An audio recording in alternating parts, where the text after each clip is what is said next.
you guys. How are you all? Thank you guys for being here. Angie, thank you so much. I won't pretend like I just called. I don't know if you're still in here, but if you are, thank you, and I love you and appreciate you. You guys say some more prayers for her because the fires are headed back toward their direction, which is it's scary. Not a little scary, it's very scary. Oh my God, you guys, what a day it's been here. I went out and I got my mom some Mother's Day stuff. I got her this beautiful bush, like this flower hydrangea bush.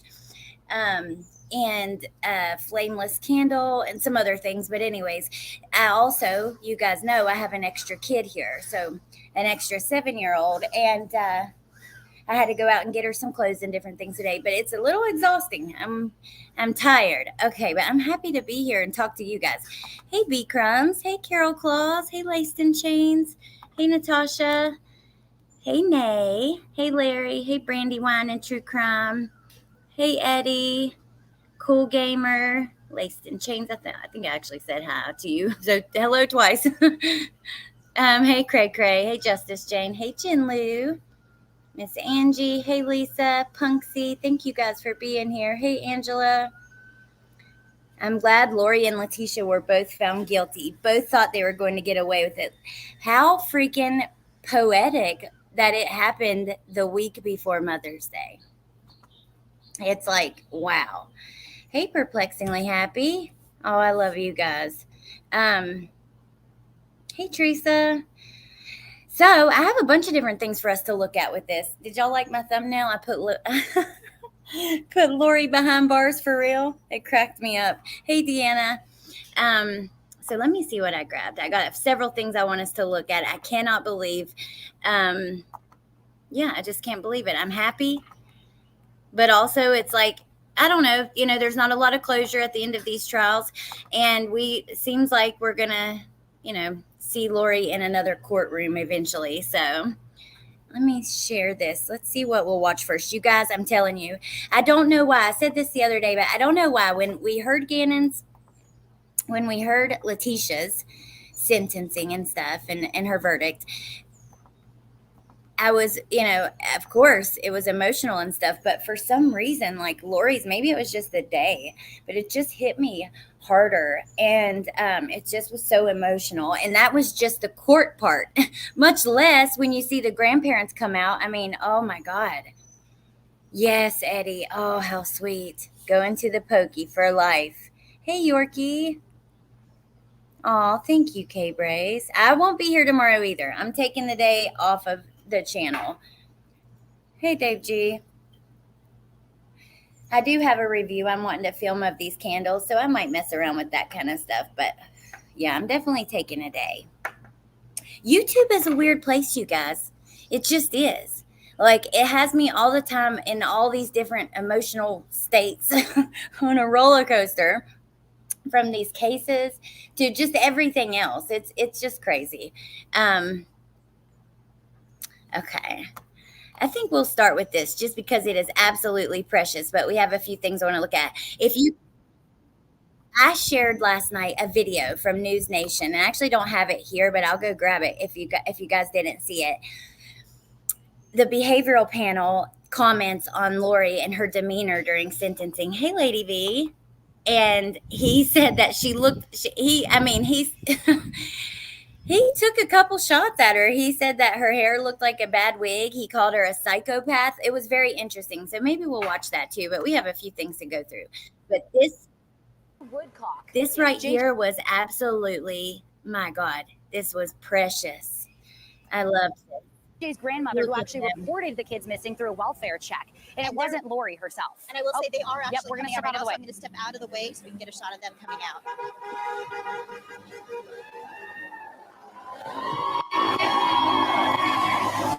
Kay and Larry Woodcock coming out of the. There's a bunch of cheering happening right now. As they're coming out, you can see they're being embraced and hugged. A lot of emotions out here right now.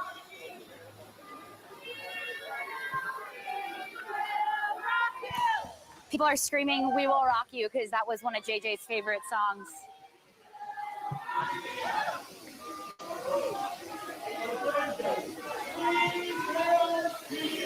Oh, and Larry is now singing "We Will Rock You." He's got the whole crowd singing along with him as well as this is happening. A lot of smiles, a lot of cheers amongst the media as well as the I'll spectators. never forget. I mean, I remember watching Kay and Larry beg to know where the kids are, beg to know where the kids were in the beginning. I'll never forget when they were found and Larry being interviewed on the side of the road beside of Child's talking about, I had to see this for myself. They have been JJ's army. They have, I mean, the strength it must have taken.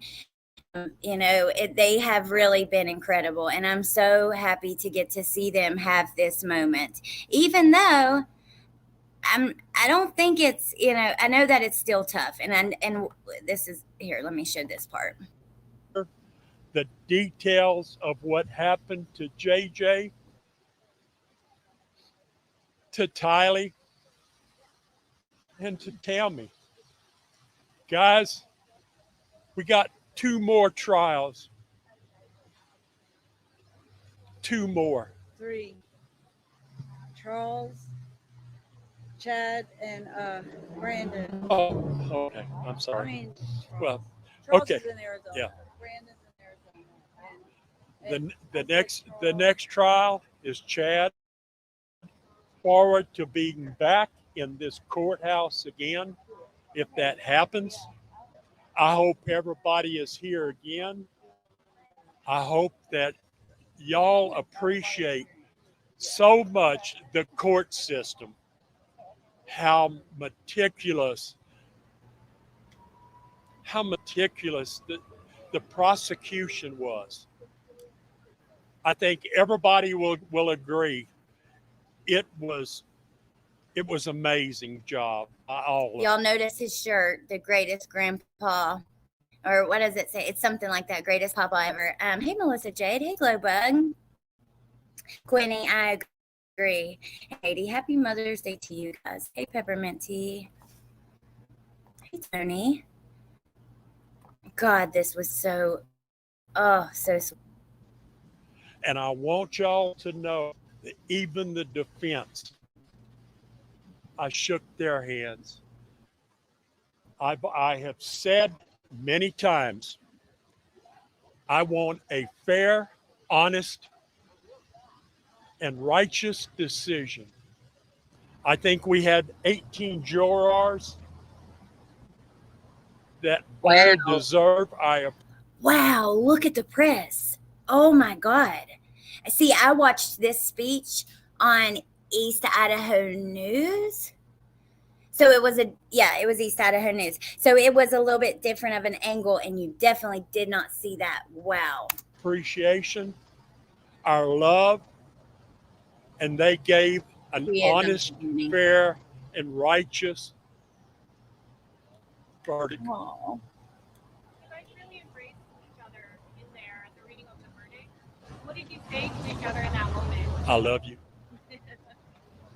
What else can you say? Oh my God. It was, Do what? What was it like walking out, seeing all of the law enforcement officers who have spent countless hours? Oh, I know. We would be nowhere without them. you know, as much as I have said up here about the prosecution, the defense, the jurors, Over here too. There's people over here too. Nate, you made an absolute great statement. We have to appreciate, support our law enforcement officials.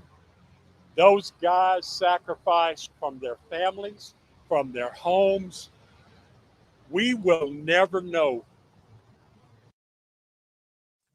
Most people have no clue that in 2023, the best way to be on Amazon is not. Sorry about that, you guys. The countless hours that they have put in, how much sacrifice they have gone through, and most of all, what they have seen in this case that maybe some people will never unsee. There's Kresha.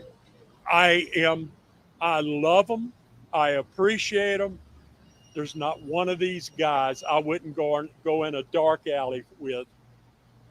I cannot thank them enough.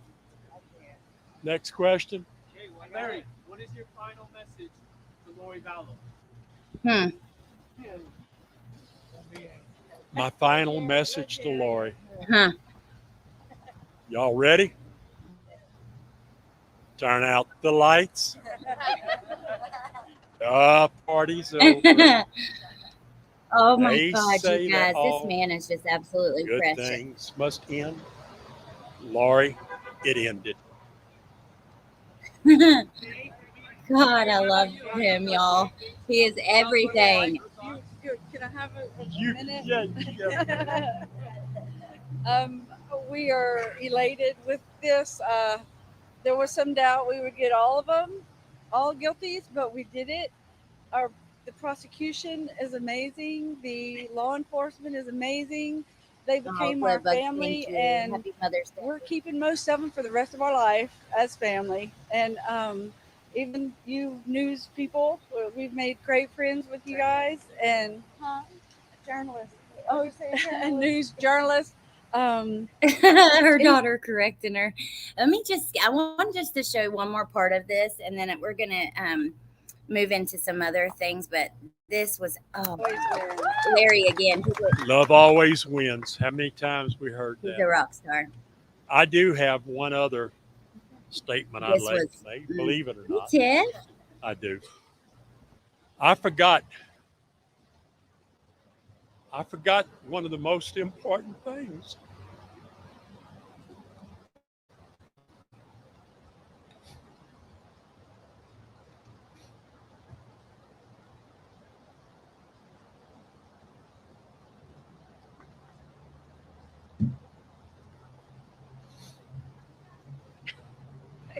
Oh my God, you guys. I cried ugly tears watching this yesterday, but it was from a different angle, so you couldn't see his facial expressions.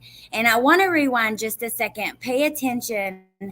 He goes to give his last message, and he looks up. Oh.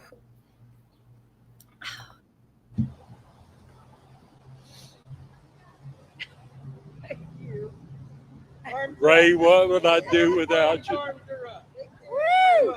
I have one more statement. JJ, I love you.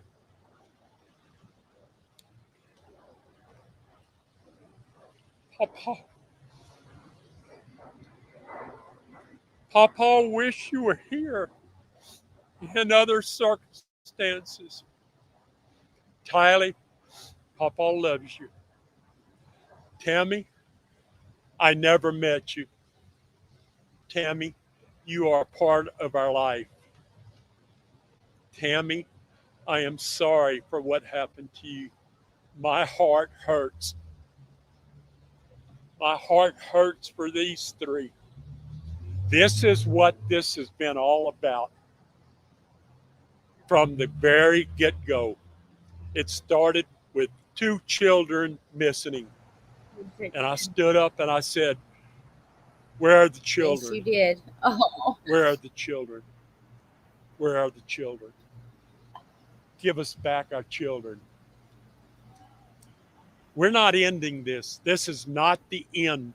Ooh, if that don't get you, I don't know what would. God, that is 90 days from today, we will probably meet in Fremont County. Amber. I know, Angela. Me too, Amber. The sentence will be handed down. And I'm going to say right now what I'm going to say in 3 months. Me too. Why, Lori? Why, Lori? Why? Power, sex, and greed. Power, sex, and greed. For what?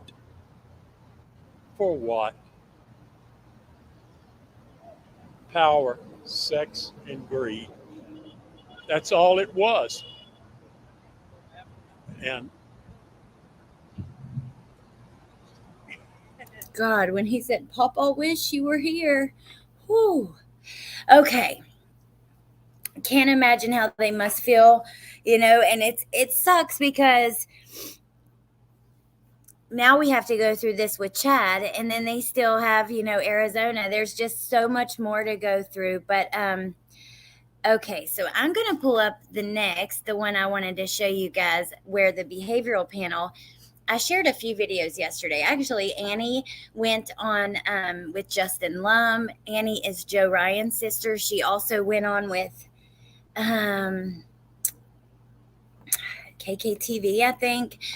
There's a lot of good interviews out right now. We're going to watch a few things. Nate Eaton put out this tribute video. We may watch that as well. But let me go to, Amber did this, and I loved this. This is, and I'll just read Amber's post. How it started and currently. It's very interesting to see the age progression, especially if we are to believe she truly thought she was saving her children by getting rid of the zombie inside of them. I don't believe that personally. I think guilt is the reason for the rapid aging.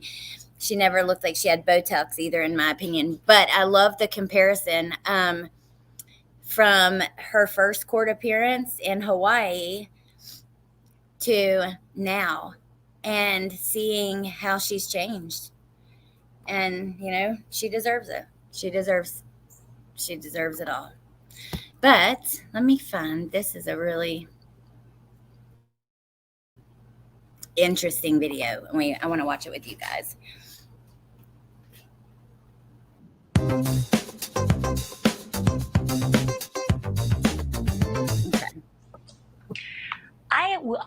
I can tell you, I will never be you're going to sit inside a box for the rest of your life, or you can walk out the back door as soon as you get processed and She is get some paperwork done. I will never know what that's like, but I at least have humanity, so I know a little bit of how you'd react. And today, like stone cold Lori Vallow staring at these 12 people who just gave 5 weeks of their life to sit in judgment of her and have to look at all of her work you're so product. welcome, Lady V. They'll never unsee that, right? But this is her, stone cold Lori, not a glimmer of emotion. I want to bring in Scott Rouse. He's in the business of making sense of behavior like this. He analyzes it for a living, in fact. Scott, so just give me your listen to this, top line on that reaction. What we're looking at in a nutshell, in my opinion, and I think it's not just my opinion, but a lot of other folks that I've talked with as well in the same business I'm in, I think she's a straight up psychopath. We're seeing no emotions at all, nothing whatsoever. And the reason being is her brain, I would venture to say, and I will bet anyone as much as you want to bet, there's something wrong with her neurologically. Now, I know body language is not like, a fixed science that's a definite thing. However, when you have people who have been doing it for a long time, been doing police interrogations, or I don't know, I still find it really interesting to hear their thoughts and opinion. Lori, I don't know that I ever thought of her as a complete psychopath, like narcissistic. Yeah, a narcissist, sure. And I definitely think there's mental health issues. I think if she was in Colorado where Letitia is, we may be looking at a very different situation. We talked about this on Jen's the other night with Crime Curious, and it was Crime Curious who asked, like, what if they were flipped? And I thought, I just think that Lori would actually have a chance to convince, I think, a juror to fool a juror into believing that she was insane at the time, especially because, and this was something that Crime Curious had noted, that, they mentioned during Letitia's trial that if somebody is having these kind of mental health issues, typically someone in their family will reach out and try to get them some help. They'll be desperate looking for help for them. And we did see that with Lori, right? We saw Charles going to police, asking for help, saying that something was going on. She's going to hurt my kids. She's going to hurt me, basically. Everything he said. I mean, it's pitiful to watch now, knowing what happened. She wears all the colors.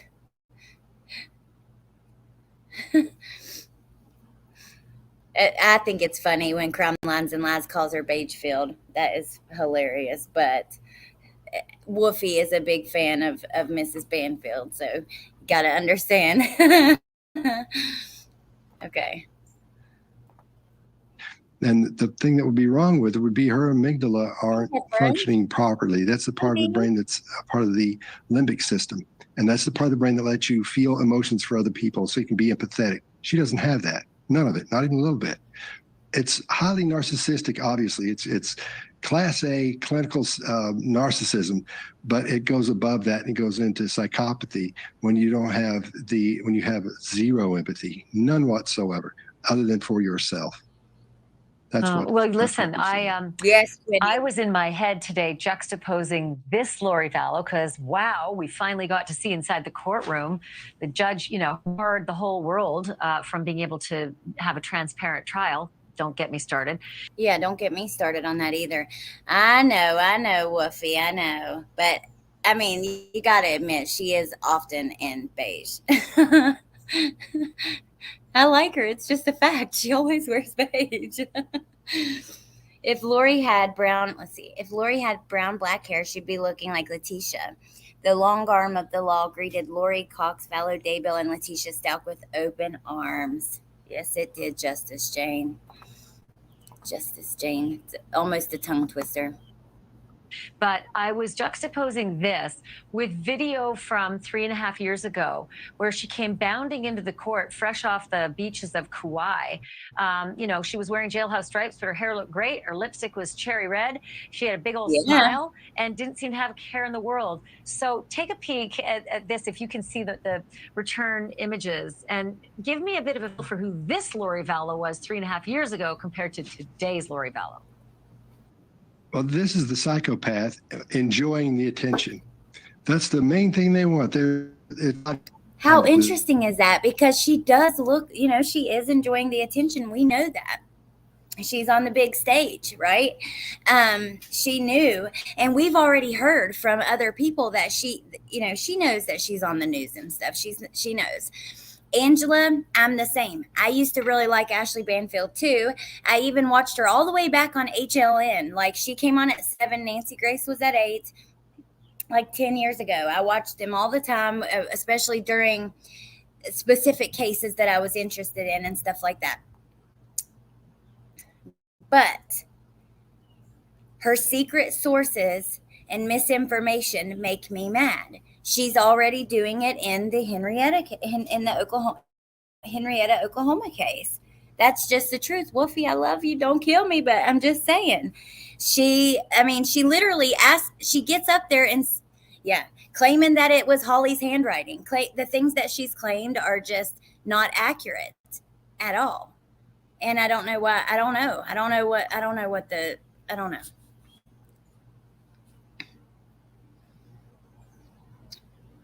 She does quote a lot of the YouTubers. Thought, hey, Bree.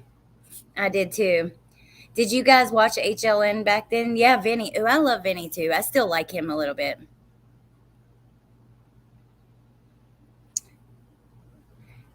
Nobody cares that other people's repetitive. Well, I know that's true, but also I think it's because of these secret sources and the misinformation.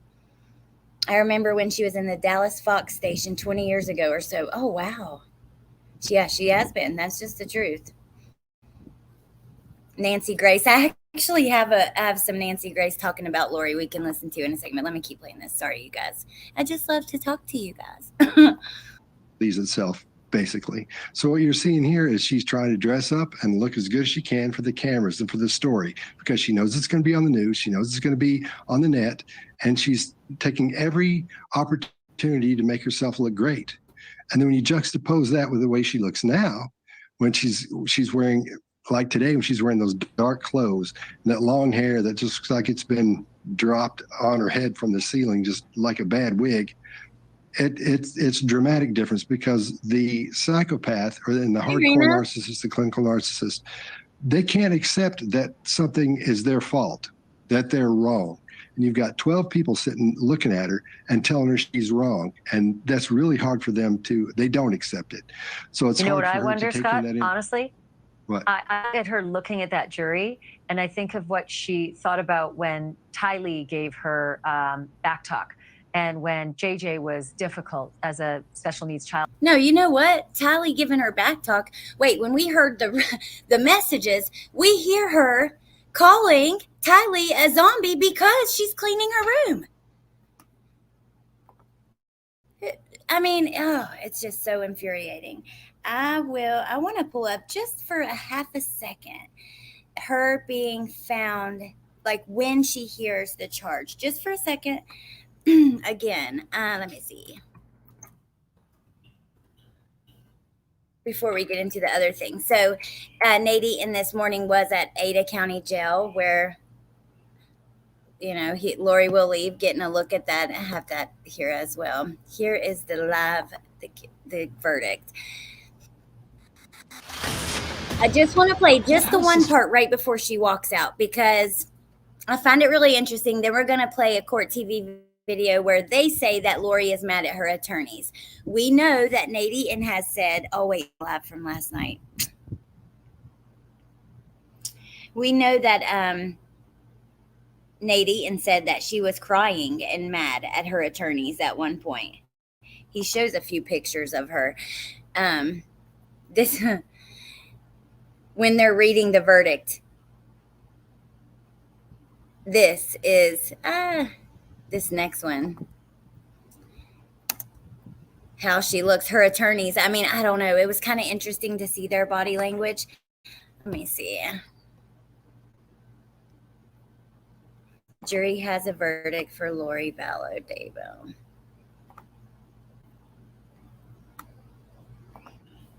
You should be careful to respect the privacy. I want to point out just one part. This time not even during the verdict, but when they're leaving. She's looking for guidance from, watch her body language towards her attorneys. She's got her arms crossed like a little toddler who's mad you didn't get her way.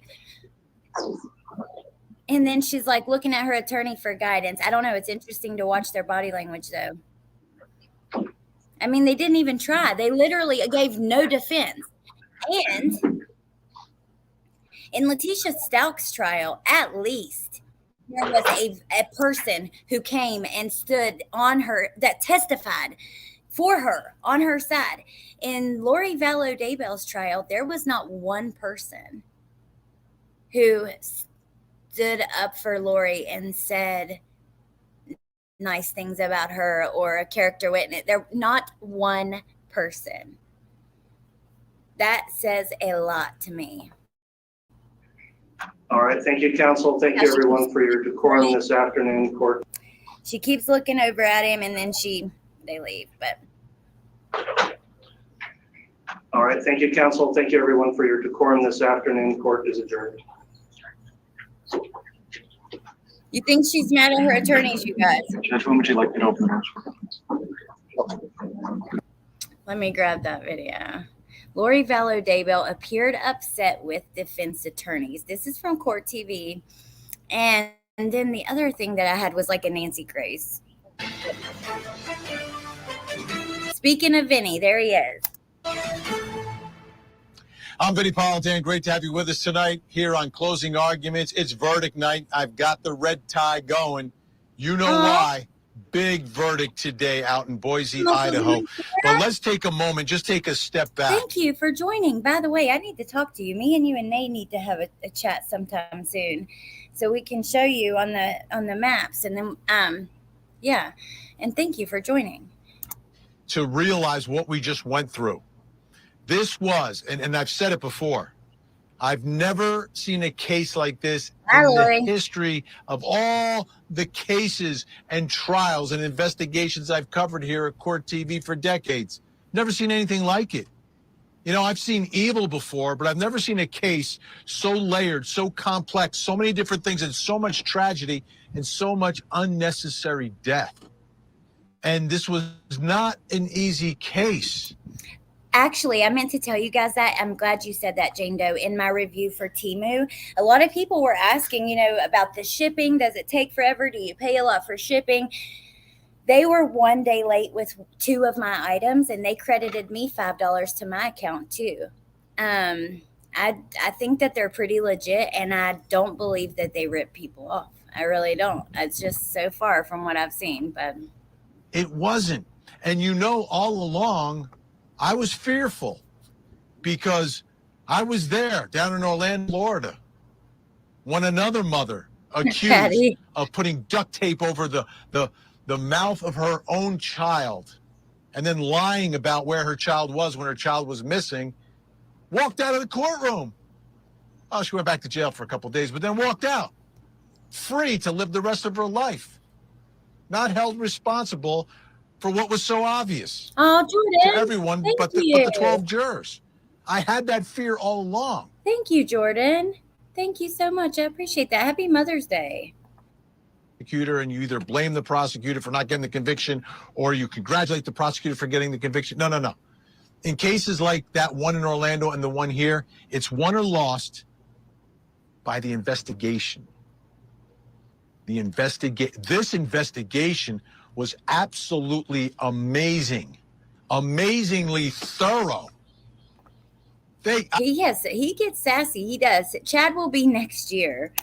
I mean, they put things together that just don't get put together, and they were behind the 8 ball, right? They were chasing this thing from behind the whole time because those children were gone for a while. They had to play catch up, but they caught up, and they caught up to Lori Daybell, the doomsday cult murderer. Take a look. Now we go. I've been going to therapy. Sorry, you guys. I'll drop the link if anybody wants to come up and give their thoughts or anything, and if not, that's okay too. But I'm gonna drop it just in case. All right, the court has reviewed the verdict form, find that it's been properly completed, signed and dated. So at this time, I'll direct the clerk to please read the verdict into the record.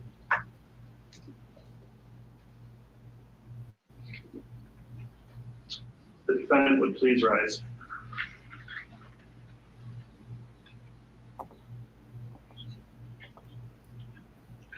In the District Court of the 7th Judicial District of State of Idaho and for the County of Fremont, State of Idaho plaintiff versus Lori Noreen Vallow, aka Lori Noreen Daybell, defendant.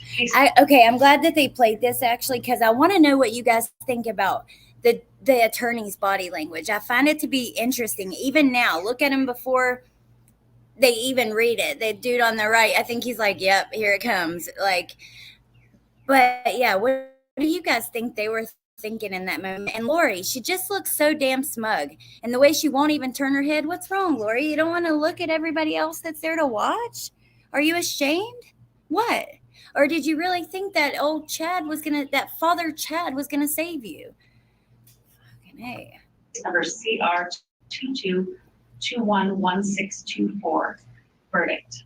We, the jury, duly impaneled and sworn to try the above entitled action for our verdict, unanimously answer the questions submitted to us as follows. Question number 1.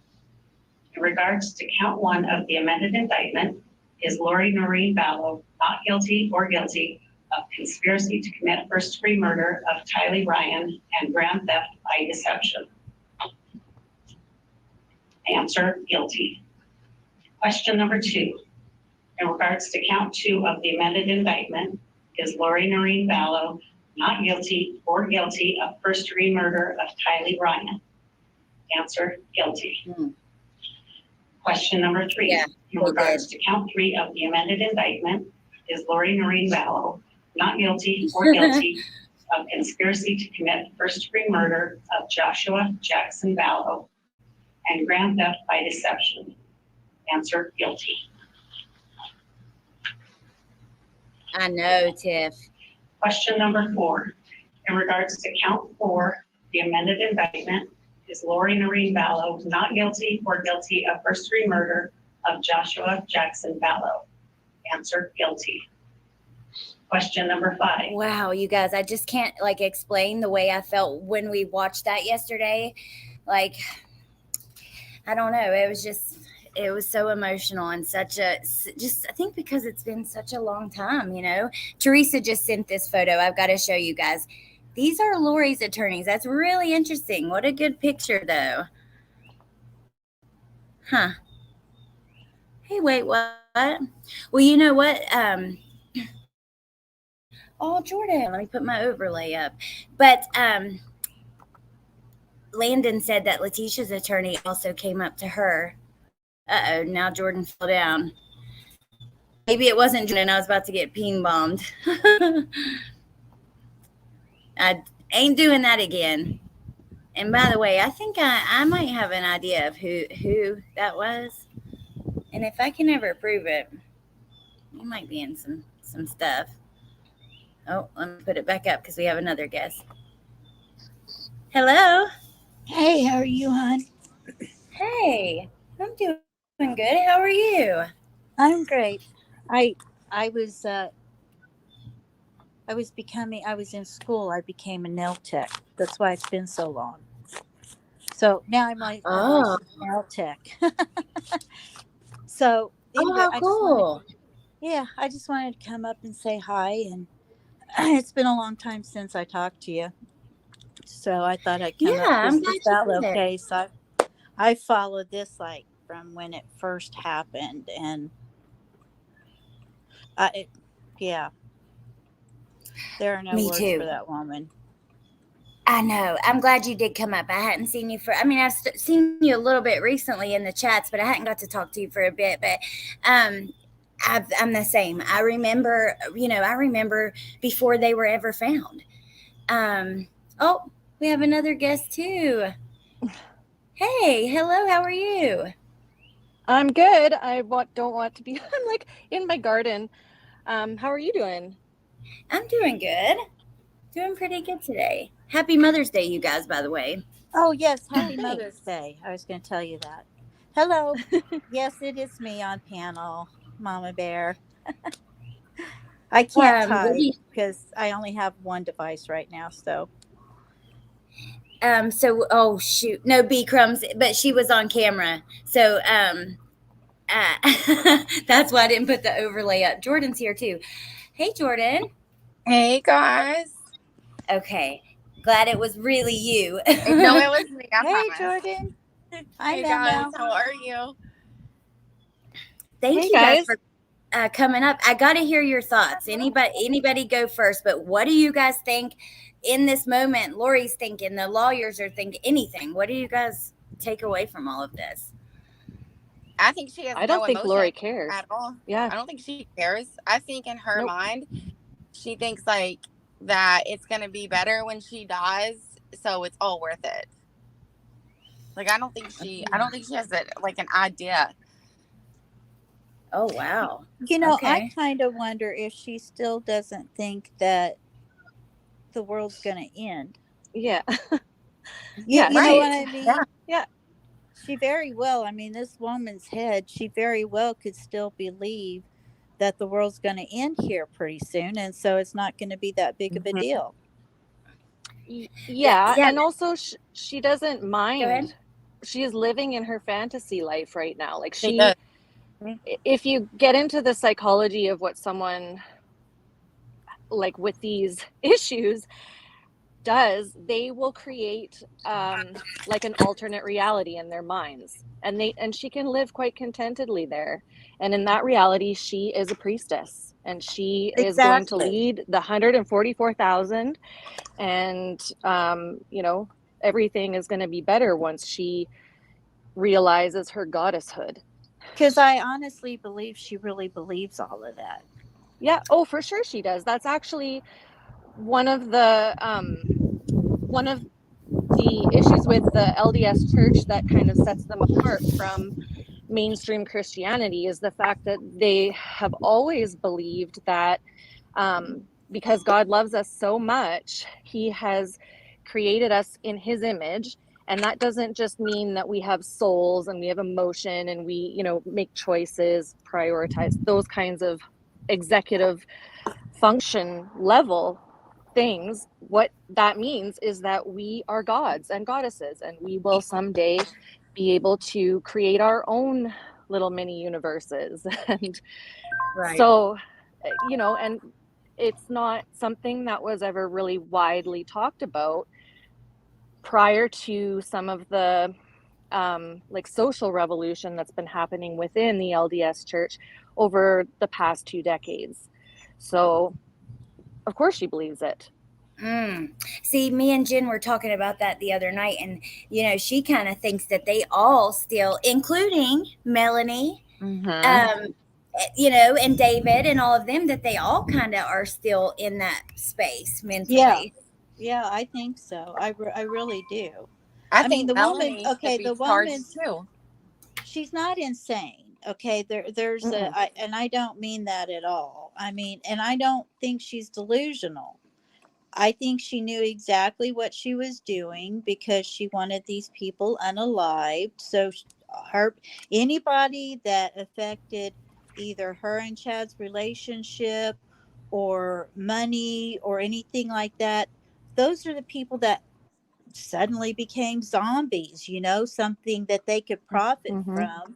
And she had no responsibility and anything like that. I mean, I think she's cold-blooded and she wanted them gone.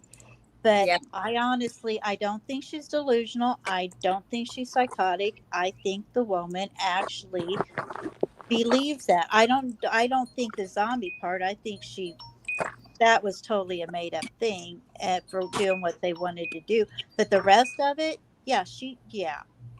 that woman truly believes it. I think that she might even be brainwashed, maybe a little bit. I Yeah, just but want she to know, started though, does way she before curl her Chad. hair in gel? Like, I got to know about the hair. I know. Because I wish my hair would do that. You know what I mean? I got to know the secret. I think that she uses like t-shirts or something. Here's the link, Uncle Benny, or something like that, and like wraps her hair around it. But there's some kind of gel trick. Actually, I've been telling Jen Lou we should do a video trying on like gel makeup, like using other things to see how it turns out. But yeah, I need to go find some videos. Oh, okay, Wolfie, but Wolfie's in the back waiting for the bean bomber, I think, but in case they come back. Oh my gosh. Get him, Wolfie, get him. She did send me this and said, look, Ashley in all the colors. She's a big Ashley Banfield fan. So, but she only wears certain colors on the show. Well, okay, because white, it does. That's all the colors. It's white. Yeah, I love when Crumline calls her beige field. Yeah, I started calling her that too. That's one thing too that I'd like to say is that, man, I wish we could find somebody. She's like a necessity, but because she gets things that nobody else does. But I can't believe she's already like expounding on everything in Henrietta. It's like, really? Yes, she moved from Idaho 4 to Oklahoma. Yep. Yeah. And it's not it's just frustrating, and it's especially when you see somebody with, when then they have a huge platform.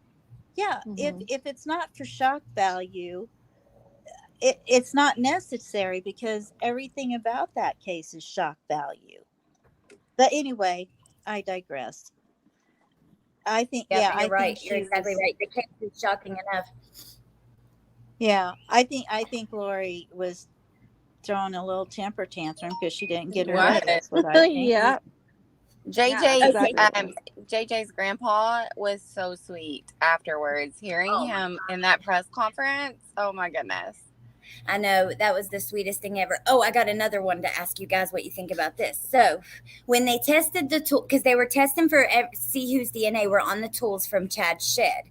And, and they tested the tape and they found Lori's hair on the tape. But on the tools, when they did, they tested for Tylee's DNA, maybe JJ's, Lori's, and Melanie Gibb. These tests were only done like after she testified with Chad, because we ended up like looking up the dates of things. They were done more recently, so it makes you wonder if they still think that she was involved. I mean, if they're testing it for her DNA, they must. Yeah. Well, I think that they saw that her affect was quite strange when they spoke to her. And you know, like, it was suspicious. She Right. you know, she was like, it was like she was a movie star and she was getting all this attention and it was exciting to her, and nothing at all. I don't know. I think they should charge her anyways with something. She I do knows. too. She knows way more than what she says. Yeah, I do too. I She completely pretends do. to be innocent. I'm not buying it. Nope. Oh, Mail fell off. Oh my gosh. I didn't do that, did I? I don't think I did that. So I think they just fell off. Okay. Wait, there's Lady V again. I was like, wait, did I do that? Wow, I don't know. I'm gonna play this again for a second and then we'll comment along the way. Okay. Yeah. See what they got. Okay. In regards to count 5 of the amended indictment, is Lori Noreen Vallow not guilty or guilty of conspiracy to commit first-degree murder of Tammy Daybell? Answer, guilty. Question number 6, in regards to count 7 of the amended indictment, is Lori Noreen Vallow not guilty or guilty of grand theft? Answer, guilty. Dated this 12th day of May, 2023, signed by the presiding officer. Guilty. Of course, because I don't have premium anymore. Sorry about that. Yeah. See, on all counts. Something that maybe all of us thought was obvious and easy to do, but it was.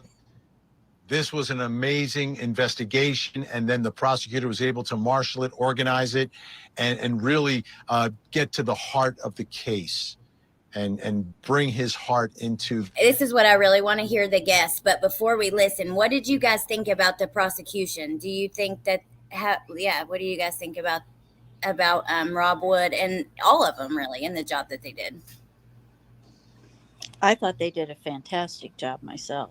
I do too. I think they did. I wish that the death penalty could have been on the table Yeah. forever, but I do too. Uncle Benny's here too, and Uncle Benny has some more. Just to tell you guys, conspiratorial thoughts about some of this stuff, and that's okay. I love to hear it. Every opinion is welcome. But hey, Uncle I'm all Benny. about that. Hello. So, Not much. How are you? Hey, Benny. hey there. I'm getting a lot of echo. Okay, now I'm not. That's good. Hey. So, yeah. I just wanted to. I'm glad you're using Stream. Okay, maybe I need to turn my volume down. Yeah, you sound pretty good now. Okay, yeah, but I'm hearing myself back, which drives you crazy. So I just wanted to log on for a minute to just say that I don't hear. Do you have YouTube open in the back in another window? That's the problem. Yeah, that's the problem. Sorry. Okay. Okay. All right. Good. I haven't done this before. So I just wanted to call in to say that I don't think Bigfoot had anything to do with this case, and or that the government was involved in any way. I think it is what it says on the 10. That's important too, because a lot of the cases that you've covered, I've had some out there kind of possibilities, and I just wanted to say that it's like, no, there's people who really kill people, that really happens. Oh, that's so interesting. Okay, that's really cool. I like that even more because I like the way that you think. You think in a way that's different than most, but right. I believe that sometimes it's true. I really do. I think that. So I love to hear it. But so you think that this is just straight up what it's no. Oh, that's so interesting. Yeah, I don't know enough about the Chad Daybell. Like, I didn't really follow this case deeply. I kind of, it was interesting at first, and I learned a few things about it. But just knowing their Mormon background and that Chad Daybell was writing these books and he had all these other weird ideas, I think, she got sucked into it, and he got her mind messed up, and she's like an unregenerated heart to begin with, no matter how Mormon religious she was, in my beliefs. Right. Okay. And so she was vulnerable to be given a whole new set of beliefs. I mean, we all are. We're born into homes and countries or whatever where we adopt the things that we're we absorb them, and very few people really even question them. And it's like, what is the real truth of things, And so she just felt like she was onto something, that she believes she's in the truth, And unfortunately, in that framework, I guess killing children and murder of your brother and spouse and everything is allowed because they're zombies or whatever. That's just a mentality. So I think she just, that's why it's important. And, I'm not a preacher or minister or anything like that. I do know things about the Bible when it says, and it says in these last days, and they were calling the last days 2,000 years ago. Okay. That we need to be careful. It was what Jesus said to his disciples when they said, what's going to be the sign of your return when you come back? And he said, first thing he said is, take heed that no man deceive you. So that means the manager of the supermarket, the preacher on TV, the pastor at your church, the president, whoever. We need to do our own due diligence to make sure that we're in the truth. And you have to figure out how do you discern what the truth is. So I'll leave that to you. Oh, but I like that. Through the Bible, and she didn't have any real root or foundation in the truth or anything like that. And she grabbed onto what she believed was truth at whatever point she was in her life and whatever her vulnerabilities were. Now, this makes it sound like I'm saying she's a victim here. In a sense, she partly is, but she's accountable for what she chose to do as a grown ass woman, Right. I think she was headed there before she met Chad, and it just really, now, you may be because right. she sounded like she was like right on the same page with him a lot when they first met. I don't know. That may be true. I don't know enough about him, but it just seems to me like he's, in a sense, another kind of Charles Manson, in my opinion. Right. Yes. Now, see, I see. Well, you know what? I like actually agree with both of you. Sorry. I think she was losing it before Chad, but I also think that he was part of, which is what Amber just said. But I also think that he was part of it, because we can see in their text messages, she'll ask him, hey, what is she thought that Chad had all the answers. What's the percentage on this kid now? How close to death are they? And then he's like, they're talking about lowering the kid's pain tolerance and bringing up the pain. And there was really some sick, demented stuff, but she certainly seemed to believe that Chad had this gift, where he was closer to the veil and he had all the answers. Yeah, but at the same time, I think she manipulated a lot of it. Or most of it. Most of it, I would say most of it, she manipulated that to what fit what she really wanted, by like being free of any responsibilities and have all this money and just, do their thing. If she doesn't kill herself or get killed in prison, I think in 10 years, we're going to hear a different story from her. She may seem like a completely different person, just like, for example, Susan Atkins did, took several years, and there's always hope as long as there's life, and it doesn't mean, right now people they want to see her flayed or drawn and quartered, but I don't wish that on anybody, even if they're horrible people or done horrible things. I believe in salvation and there's hope, So no, I agree. I definitely agree. I would absolutely love to see her speak out in the future, though, like that, and see, because by all accounts in the past, she was a really great mom and stuff.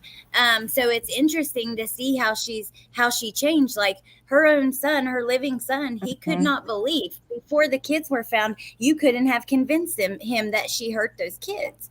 No. Because he said she was such a great mom. So it's interesting the way that shifted. Her husband, who was killed by her brother, when he would call the police and when he went home that night, and there's all that video, that guy knew his wife was sick in the head, and it really broke my heart. You could tell he loved her and knew she was just like she'd gone bonkers, Yeah, he was so worried on that thing. I felt so bad for him. Me too. Well, I'm going to leave. I just wanted to make sure you knew I didn't think Bigfoot had anything to do with it. Well, hey, you come up anytime, and I so appreciate you coming and giving your thoughts. I really do. Happy Mother's Day to you all, and to you, Alex. Thank you. Okay, Thank bye-bye. you. Thank you. I thought it was really good. I thought he did a really awesome job. Yeah, me I too. wish he would have stayed up here. Yes. Me too.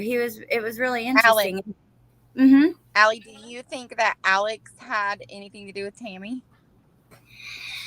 I don't know, because his GPS does show him over by there, when this happened. But I also wonder if maybe he was just watching or trying to, maybe Lori wanted him. Jen thinks that Lori would sent him to make sure it got done.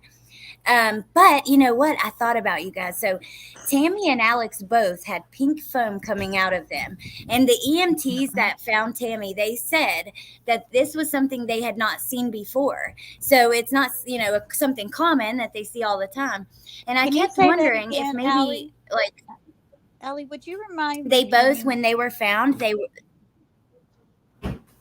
No, I don't mind. So when they were both found, they both had a pink foam coming out of their mouth and nose. Oh, okay. And the EMT so there was an EMT who testified, and they were asked, is this something you'd seen before? Is this common? And they said, no, it wasn't. But so I had wondered maybe somebody had poisoned them both with the same thing, but now I kind of believe Alex probably did it to himself. I think that he was that loyal that if he was told that he should, he might would. Yeah, but I definitely think so. Maybe with fentanyl or something. I don't know if you're allowed to say that on Well, YouTube, there's a lot of things. My mom and dad used to work undercover, and there are a lot of things that you can give people that mimic a natural death, and they really can't. It really doesn't show up in their system. Well, yeah, I believe Alex was definitely. There's no way. I mean, I believe Zulema probably did it. That's who I think. I think Zulema. I think she probably poisoned him. So what do you think, Jordan? Do you think so? Is that sorry, Lady B? I thought you were done. I'm so sorry. I didn't mean to you're interrupt. good. I am. I mean, listen, with his GPS being there, you might be right. Like maybe he was just going for Lori to make sure it was done. But somebody just said his vehicle was at the church. So yeah, that's where I think the church by their house is. That's where his GPS picked up. So I don't know. That's definitely I mean, what did they cremate Alex? Yeah. So they can't go back to do anything. Yes. Yep, they did. But you know what? Thank God Tammy was what I can't believe they didn't want to do an autopsy on her immediately, even though even though Chad didn't want one, just because she's young. Right. Well, the medical examiner. If she had pink foam coming out of her mouth, then that should suggest something right there. Yep, I know. And it's like I said, they asked the EMTs, was this something common that you've seen before? No. Now, I'm not saying that it doesn't happen, or some EMTs haven't seen something like that, but it's just not, something they see very much. Chad said flat out to his neighbor that it was probably a PE. It's psychologically possible to have correctly caused Alex pulmonary embolism, to probably caused Alex to have a big old lung clot, and for Tammy to cause a slower death. Could be. But did y'all hear Chad in that 911 call, the crying? No, I haven't heard that yet. I'm catching up on the trial, so anything you play, I mean, oh my God, I would love to see it. I agree with ATS News too. I don't think he had the balls to do it, Chad. No, I don't think he did either. I don't either. He's too much. Do you of a guys think that coward. he helped bury JJ? Do what? I can't hear you. Do you think he helped? Do you think he helped bury JJ? Yeah. I wonder, because he was a grave digger. JJ was buried in a very particular way. Alex was only there for a brief time when he brought JJ. His phone wasn't there very long, so it makes it seem like it was ready or something. Maybe he dug the hole to put him in. Yeah, I'm thinking something like Okay, I have the 911 call from the morning she passed right here, but let's listen to this interview and then I'll play that so you can hear it because it's really telling. And he was very upset, but the EMT and stuff, they said it was believable. Like they never thought for a second he wasn't grieving because he was so distraught. However, I think he could be both distraught and the one who did it, you know? Mm-hmm. Okay. Into that courtroom. Let's bring in Matt Johnson, Court TV crime and justice correspondent. He is out in Boise, Idaho tonight for the big verdict. Matt, great to see you. Let's take the folks inside that courtroom for this moment that was years in the making. Lou, thank you so much. Thank you. Years in the making, and one that this community has waited for more than 3 years, right? You know, after that call to action, where are the kids in 2019, and then charges filed against Miss Vallow Daybell in 2020. Well, inside the Ada County Courthouse, here behind me, Vinny, it was absolutely quiet. You could hear a pin drop. The deputies said, no emotion, no reaction to that gallery. And they abided by that. Out here up front, quiet too. Except people were holding up their cell phones to their ears, listening to the verdict being read out live. And then it was cheers and clapping after guilty on all counts. As for the convicted killer now that we can call her that, she wasn't too happy in court today. Crossed arms, sitting there, then standing between her two public defenders. She was upset with them because they pointed the finger at her husband, fifth husband, as the mastermind behind all of this. She wasn't. Yeah, she got mad because her attorneys said a couple things. They said, why would she leave Charles, who made all this money, for this bankrupt loser, basically? And then they also said something like his books were stupid. And apparently she cried, and she was very upset by that. That's what you should be upset about, right? Yeah, I think they something feed else. I think they feed off of each other, but I think, okay, what do you guys think? I think Chad is 100% going to throw Lori under the bus. Oh, for sure. But I think she still, that's why I think she still thinks this is going to end soon. Because I think she still believes him. I definitely think that he's going to turn on her. I really do. Mm-hmm. Okay, I was just checking the comments. Okay. Let's see. Oh, what's so interesting about it? Wasn't happy with those words. She didn't really talk to them much today, so she was already upset.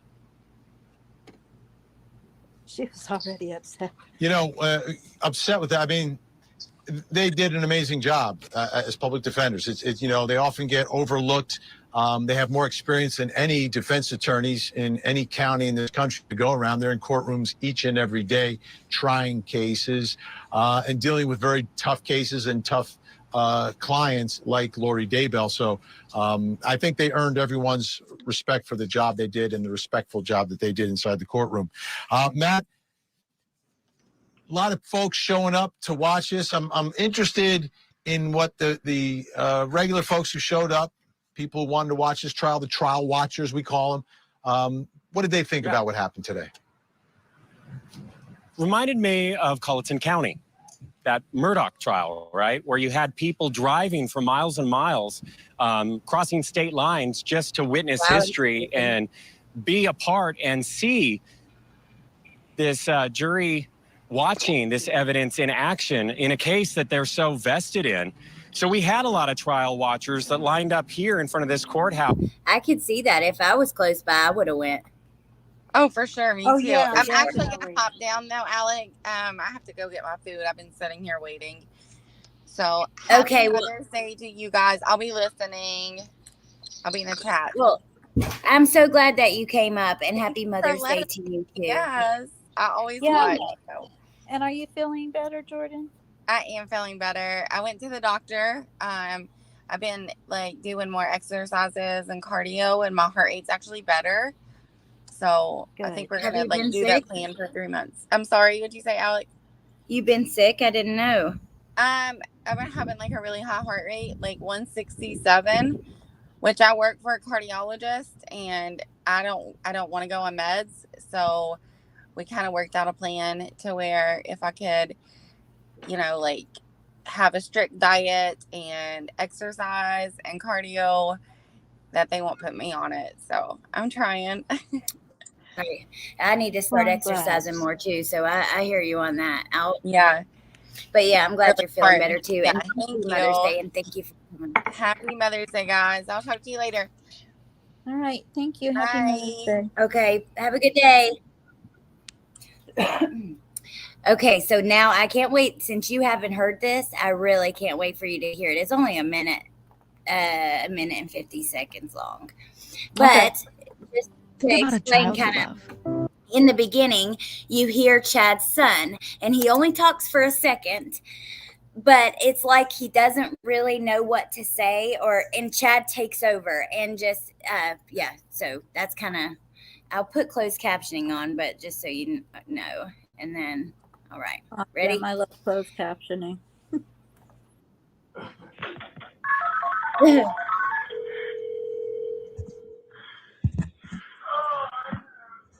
911, where's your emergency? Where are you north, 1900 east? What's going on? We just found my mom. She's on the ground frozen for. She's dead. And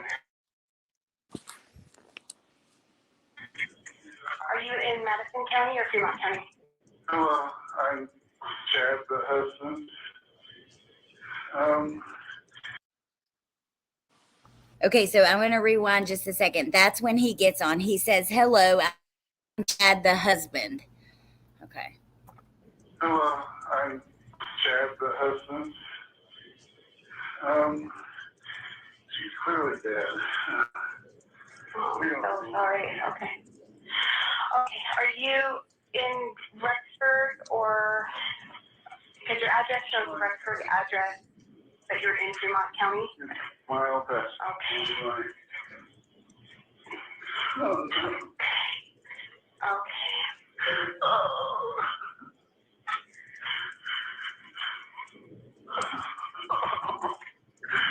Yeah, she's frozen.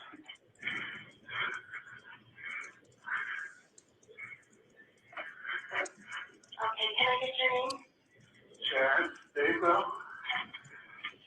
Oh, man. Okay, Chad, I'm going to get somebody up to you right now, okay?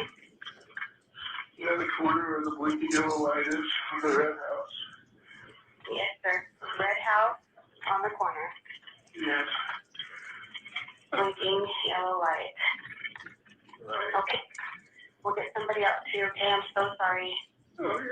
If you need anything else, call me back, okay? Okay. Okay, bye-bye. So that is the 911 call. I have to say, that's the best I've ever heard on faking it. Yeah. Well, what if he was like, to me, he just annoys me. She's clearly dead. The way he says that is just so eerie. But isn't it possible that he could both, because that sounds a little off, but the people who went in person said that he was believably upset. Well, I think he could be, upset. I think maybe he loved me. He's upset in a way, but he's you can't right. be married that long and not have some feelings about the person. Even I understand what you're saying. I kind of wondered that myself, to be honest with you, if he really did love her more than he realized. Yeah. Oh my gosh, look at this. I forgot about this. So let me just go to the site. I was looking for an overhead picture of Chad's property, which I will pull up in a second. But this satellite, they found satellite images of the day that Tylee was buried after. So it says this was in 2020. It says satellite photo shows Chad Daybell's property on likely day of child's burial. A satellite captured a photograph of his property on the outskirts of the Idaho community. Just hours after police believe Daybell and another man, Alex Cox, finished burning the remains of 16-year-old Tylee Ryan. It includes, yeah. Let me see. I think that you can kind of see like this. See, hold on. I think this one is a little more zoomed in, but you couldn't see anything. But just imagine if they would have gotten it a few hours earlier. Yeah, definitely. That's what I was thinking. Wow. Mm-hmm. I mean, and how crazy is it that like this captures it like the day after? I know. That's just wow. Well, you know, they said that there was a large fire and that wasn't typical for the home. The neighbors like, and actually it's interesting because I don't know much about it, but I know that one of the neighbors also passed away around the time Tally did. And that's something to look into because people have theories that is it possible that this neighbor saw something they shouldn't have seen. Yeah. Wow. That is kind of weird.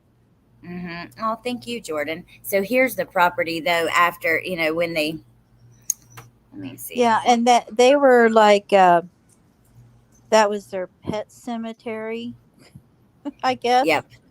Yeah. But Tammy's, I definitely think he dug the graves because he told Tammy he was burying a raccoon. Mm-hmm. He had shot and buried a raccoon. Yep. And to me, that right there is huge and tying him into this. Yeah. It really is. I thought this one had a photo. I'm trying to find another picture of the property. Dang it.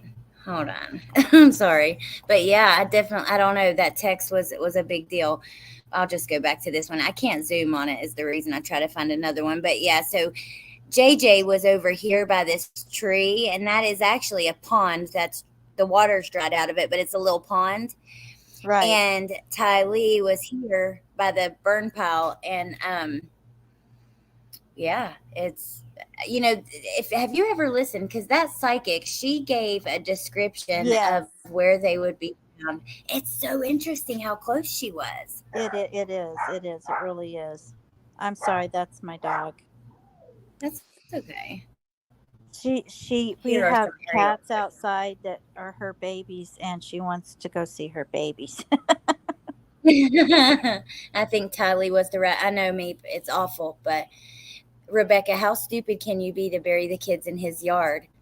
Well, he was watching as they're in the yard, and as soon as the police were there searching, they said this, they testified to this in court, that he was watching them, and as soon as they got to JJ, I believe I don't remember now, but as soon as they found the first one they found, he left, and then they left in behind him to arrest him.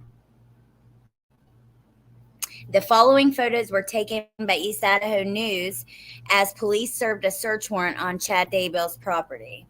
Because Nate Eaton jumped up in the helicopter and was up there. So you can see them. This is they had like a grid that this one particular area that they were searching. And I think that's that square that you see them looking at. But yeah, it's eerie to look at and see.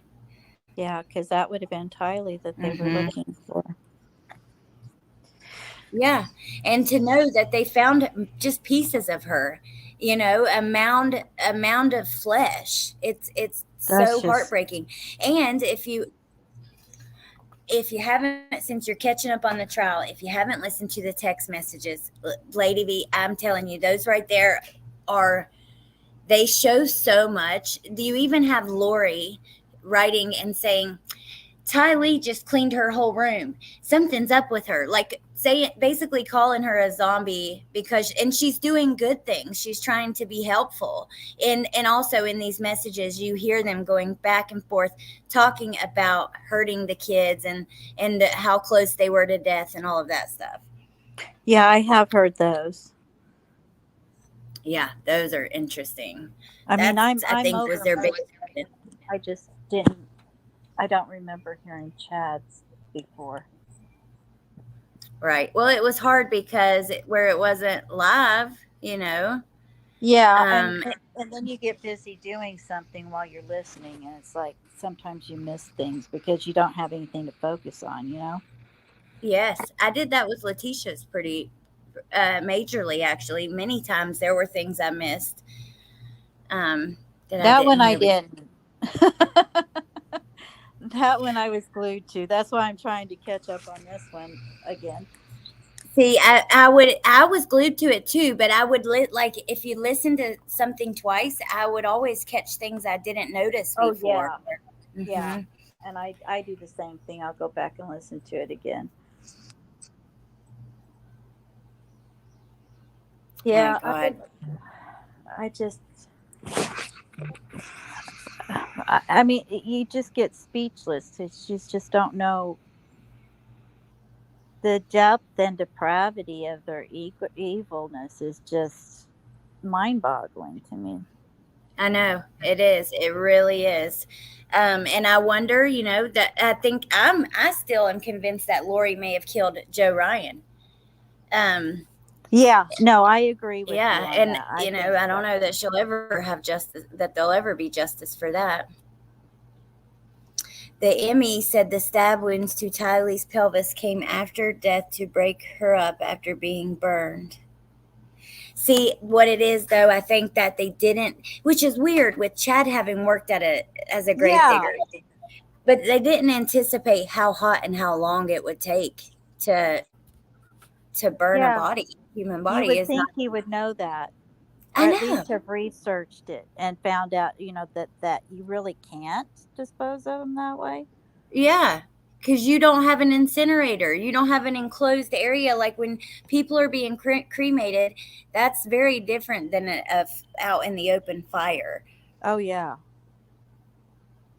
There was a ton of officers there. My goodness. Well, There was let just, me I see. think this was just like, I think I had. I think this was like just two tornadoes that just like ran into each other and made this huge. It's just like two people that alone I don't think she would have done anything to her kids without him being there, to be honest. And Tammy would probably be alive. It's just like I don't want to say storm because of what it means in this trial, but it was like a perfect storm with the two of them, It's like, Yeah, it really was. It really was.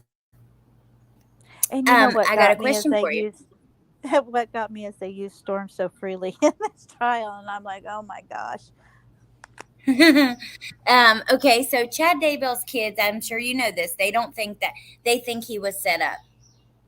And this trial was for their mother's death. I mean, it was for the murder of their mother. So I wonder, and do you think that after the trial that they maybe have a thought process on that, or do you think they believe it still?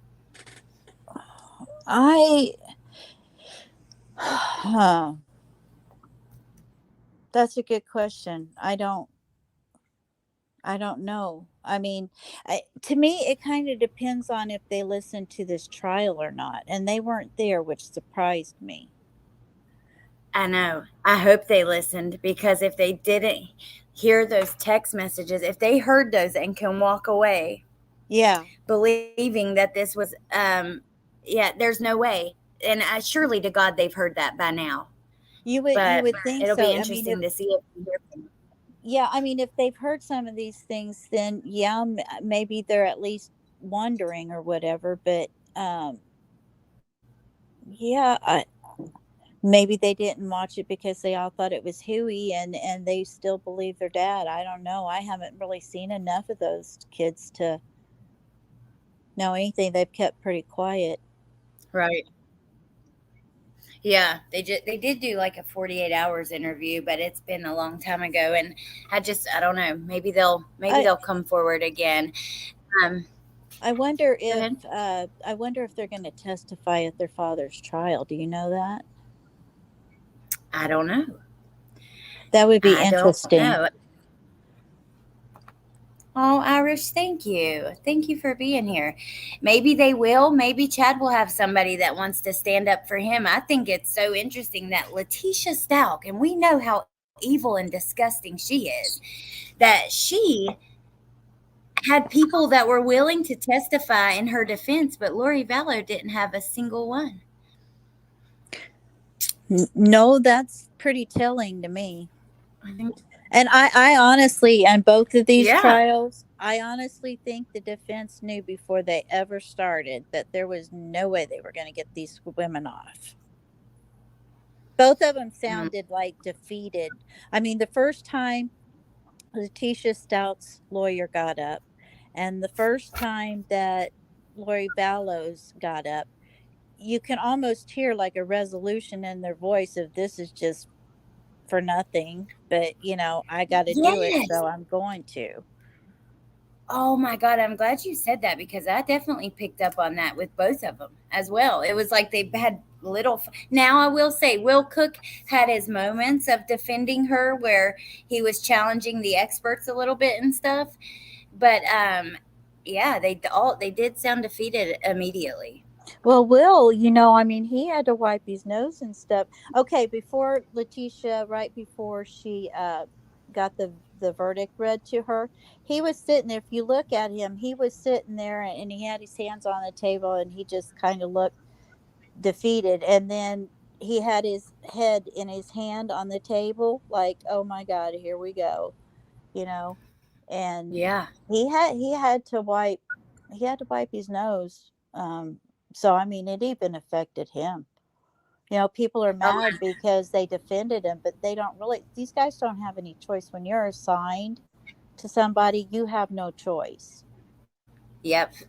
And, and that's what Landon said, actually. She said that Tolini came up to her after and said, words of encouragement and love and that kind of stuff. And she said, I feel sorry for him because that would be a really hard job, and this is Gannon's mother. Right. And then look here at Larry with Lori's attorneys. And I think, look at Lori's attorneys. I think that they're happy that Larry got justice, even though it's their client. Look at their faces. Yeah, I totally do too. Larry just looks like this has been you can just see the wear on him. And that's so really heartbreaking. He's I just know. every time I see him, he's just breaks my heart. He reminds me a lot of my dad. This will be interesting. Aw. Just, then your dad must have been sweet. My dad was. And my dad used to, like, if something, I only heard this sound like twice in my life, but it's like when he makes this little kind of sound, like it's like coming from the depths of his soul, but it's just like a little, I can't even do it. Larry kind of, when he first started talking, he kind of did something like that too, where it just sounded like from the depths of his soul, the pain just. Oh, I know. I think I know what the part you're talking about, where he says, JJ, Papa wishes you were here, and his voice, his voice does this crack, and he starts crying. Oh yeah. And it's just like, you could just tell it comes from the deepest, darkest parts of his soul, that are lightest parts of his soul, I guess I should say, that just breaks your heart. God, it does. Okay, let's watch this real quick. It's only 2 minutes, and it's an Arizona PI reflecting on the case. And then this Arizona news station is talking about what's next for Lori, because she goes to Arizona to face trial next. Yeah. Okay, let's see what the PI says. That's very true. I'm hoping they'll televise that. From those who. Oh, I hope so. Because and they might televise Chad's, because Chad's attorney actually wanted cameras there. Lori's attorney and the prosecution didn't, but Chad's attorney did. I wonder why. I mean, you're hearing everything anyway, so I wonder what was you think it was because they thought she would play to the camera and stuff a lot, be disruptful as far as, Yeah, I think that was it. I think it was, I think that was part of it. And her attorney said that people were so focused on how she looks and her makeup and her hair and zooming in on her and all the things. And that with her mental health, basically, Her countenance is definitely different from when she went in. Oh, yeah. Hey, JH. Good to see you. Okay, let's hear this real quick. Who knew the family, including a private investigator who got involved in the case early on. Lauren. And little JJ Vallow was only 7 years old when he died. He went to school here at Lawrence Institute for Education or Life in Gilbert. His classmates, staff members say that they've been really watching this trial and are still heartbroken over his death. Now, I also spoke to a private investigator today who was hired by family to try to look for JJ and Tylee after Lori moved them from Chandler into Idaho. And he said today was a very big day. This is one of the stranger cases I've been involved in. It was the case that captivated the nation, and a man at the heart of it all trying to unravel that tale is private investigator Richard Robertson, hired in this case. It was so bizarre with all the talk of cults and his ex. So he was hired. I don't know if he's hired by Kay and Larry or Brandon. Charles Vallow's murder and all of this stuff was just coming at me like a fire hose. Working to piece together the clues as Tylee Ryan and JJ Vallow remained missing, with their mother Lori Vallow not saying a word. People just at that point were starting to disappear and the kids were disappearing. You know, people were dropping dead. Now, months later, as Lori is officially convicted in the deaths of her two children, Richard says he still has questions that probably won't ever be answered.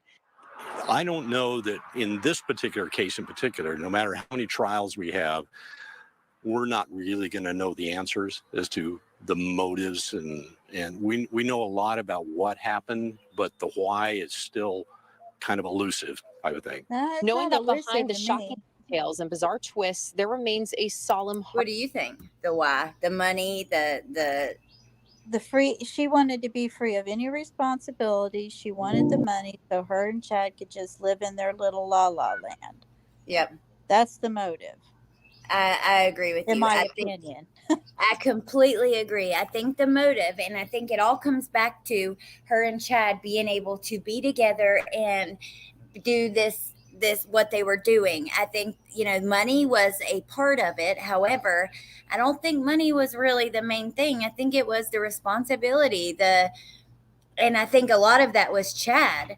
Chad had grown kids. He was ready to go on. He didn't want to They wanted their freedom of everybody. They just wanted, and I think that's where the second, I agree with you. It wasn't the first motive, but she definitely made sure with her father being in insurance and stuff, she definitely used that to her benefit.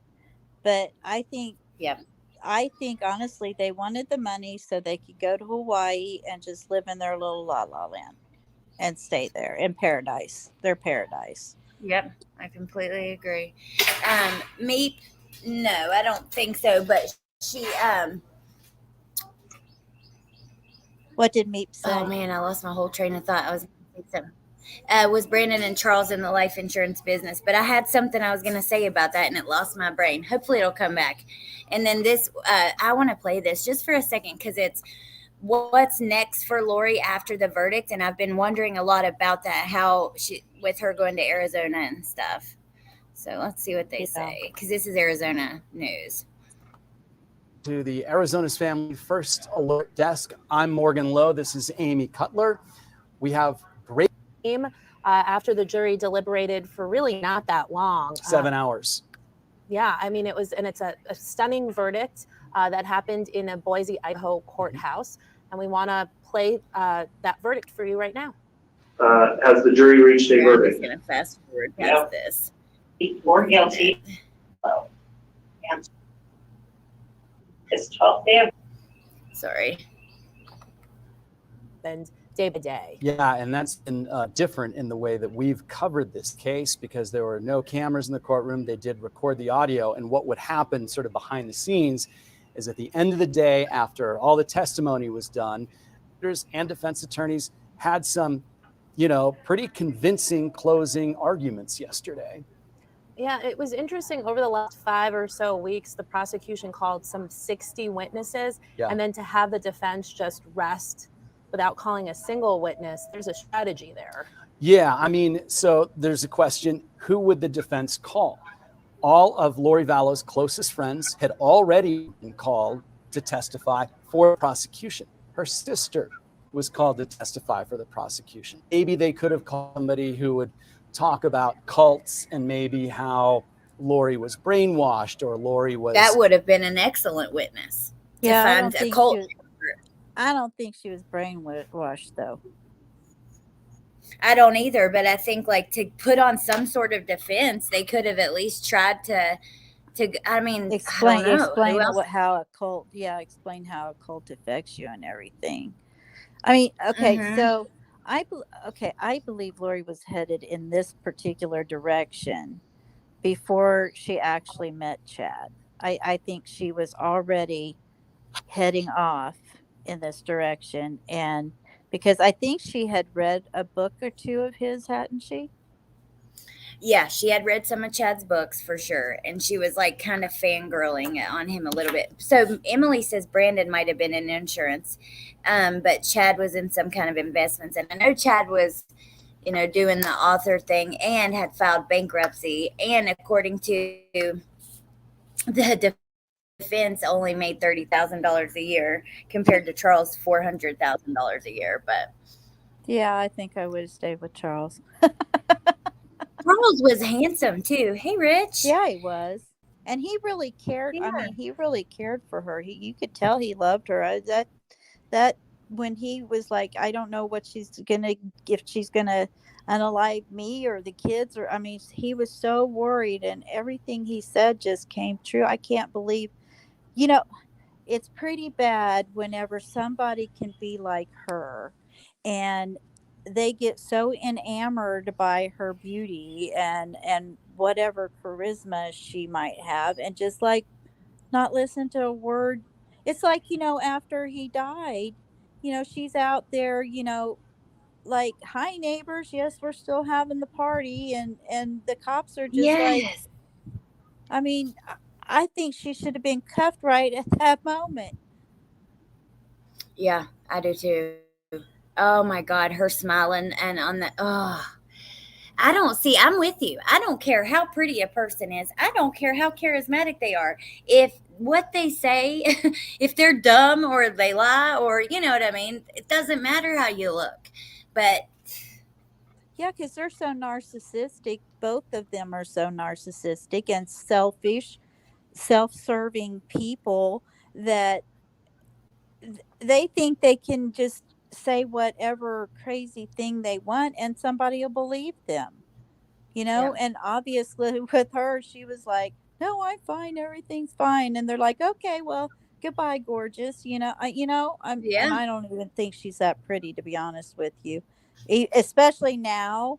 So her countenance have changed, just like, the spirit that's in you kind of shines on your countenance, and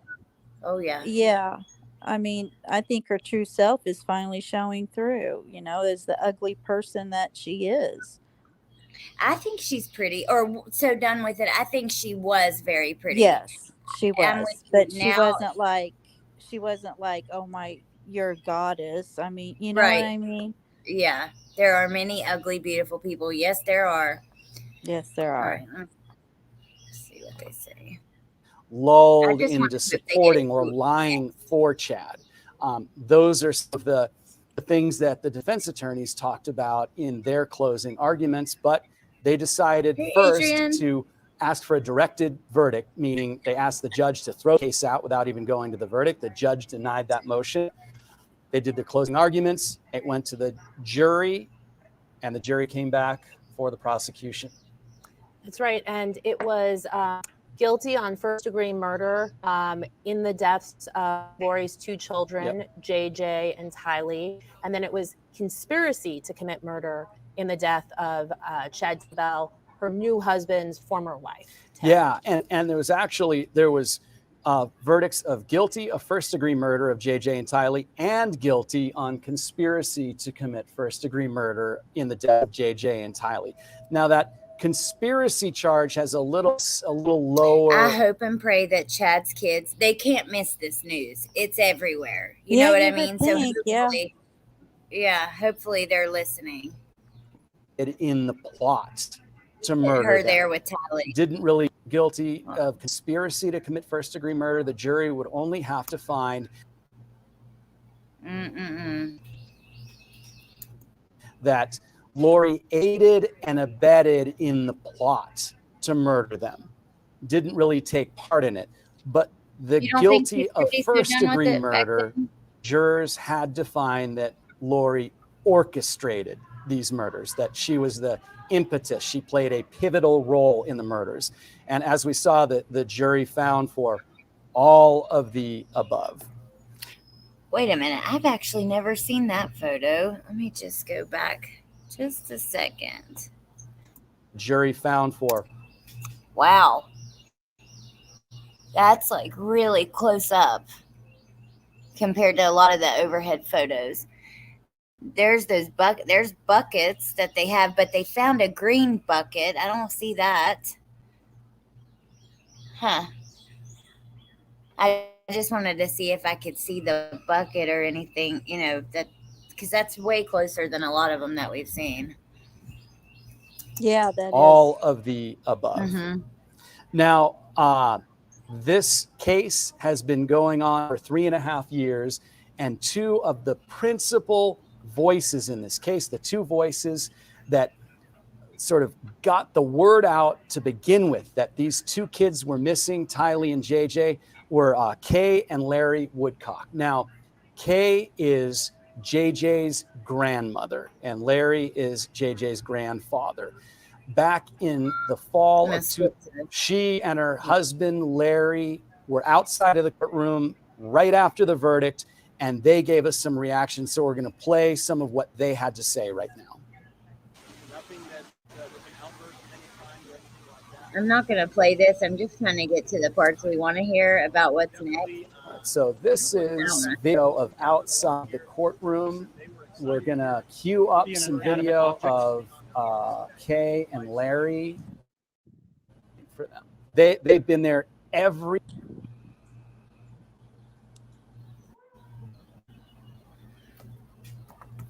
in connection with the death of her former husband, Charles Vallow.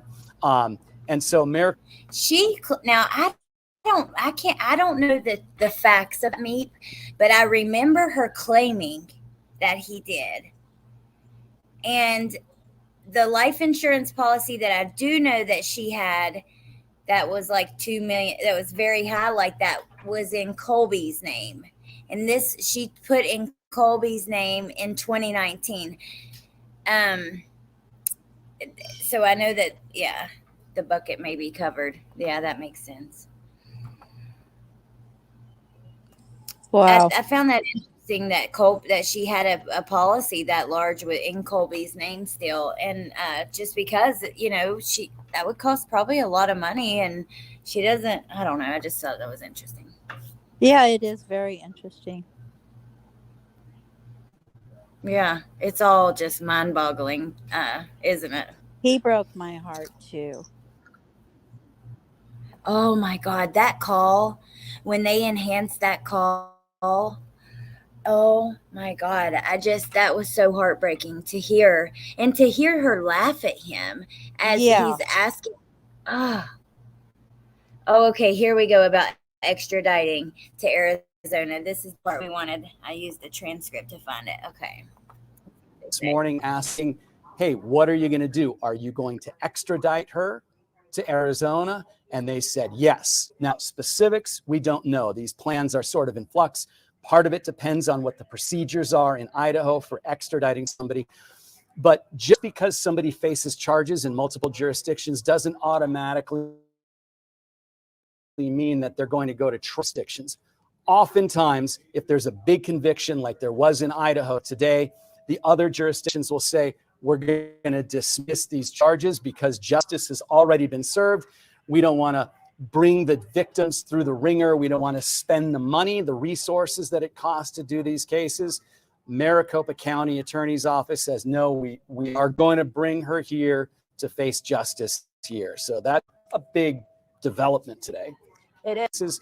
Maricopa County Attorney's Office says, no, we are going to bring her here to justice here. So that's a big. Wow. Okay. I'm glad I found that. Yeah, I'm glad that Go they ahead. are, because I feel like Charles's family deserves justice for him specifically too, you know? Yes, I completely agree. Hey, Kimber, and happy Mother's Day to you. Oh my God, I'm so glad that we got to hear that because, yeah, I didn't see that they said, no, we're bringing her here, but it's going to kind of Yeah. determine. Well, let's say, ahead. okay, let's say that she appeals or something, and I mean, this is like an unbelievable thing, but just let's say that she appeals and she gets off for some technical reason. That's one more life sentence. I will assume that it's going to be a life sentence in Arizona that she would have to fight before she could get out too. To me, it's like, yeah, do them for every single one of them. That way, if they slip the noose on one, maybe, they'll stay in there for the other. You know what I mean? Yeah. Oh my God. I'm with you. I think that they agree it for him. They deserve it. I mean, for him specifically. And yeah, I look forward to seeing that. And Arizona does have the death penalty. So, Oh, good. mm-hmm. I mean, I just think some people really do deserve that. And I don't know. Sometimes I go back and forth. Okay, let me ask your opinion on something while we're talking about this. Okay. So, what do you think would be worse? Because do you think having life in prison would be more upsetting, and knowing they're in there and they're not enjoying themselves? Because once they're put on DR role, then Mm-hmm. they actually, from what I understand, they live better than the other people. So while they're in there on death row, they actually have a more cushy time than they would in prison. So, I mean, I go back and forth on which would be worse. See, okay, that's a really great question, and this is the thing. I definitely think life in prison would be worse. But when we think about like Steve Gonsalves, when he come out, and they ask him, "What do you want for Brian Koberger?"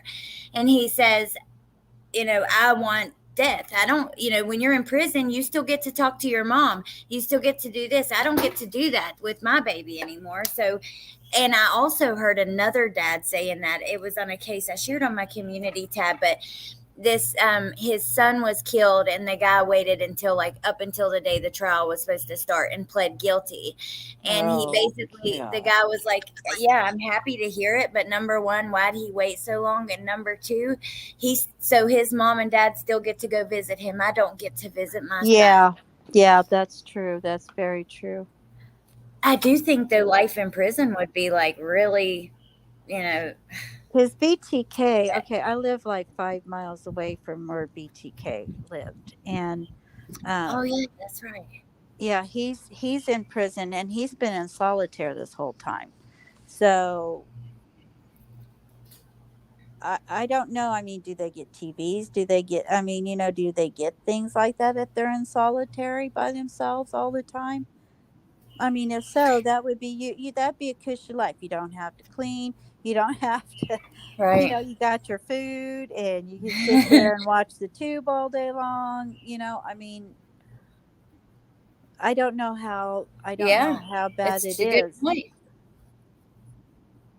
Well, we know that Brian Koberger right now is watching old movies on a tablet. But okay, for me, the death penalty, and there's been studies on solitary confinement, and I do know that most studies show that it is super damaging to the brain. Like it's like torture to a person. And Right. but unless they have the caveat to that is if they have some kind of extreme mental health disorder, it could be helpful, but for most people it's like torture. But yeah, I just think killing him and making him only spend like say 10 years in prison, that's not long enough to me. I think so. I go back and forth like you. Yeah, it's like I go back and forth and back and forth. 'Cause I'll be honest with you, Allie. If I was in solitaire and I had a TV, I would be fine. You know? Yeah. Got your TV, got some food, and if you're by yourself, you don't have to deal with anybody. Yeah, exactly. So, I go back and forth, and I don't know. I'm glad I've never been in the position of having to figure out which one I would want to happen to a person. Yeah. Yeah. Me too. And they do take that into account with with these cases. They'll ask the victim's family. Well, Chris Watts, Shanann's family did not want him to get the death penalty. They thought we would be no better than him if we thought we could decide when his life should end. That's up to God. And I thought that was really interesting. But Kimber, you're right. It does take a long time for the executions to happen. Just as long as I have my YouTube, I might be fine. Exactly. See? I'm not the only one.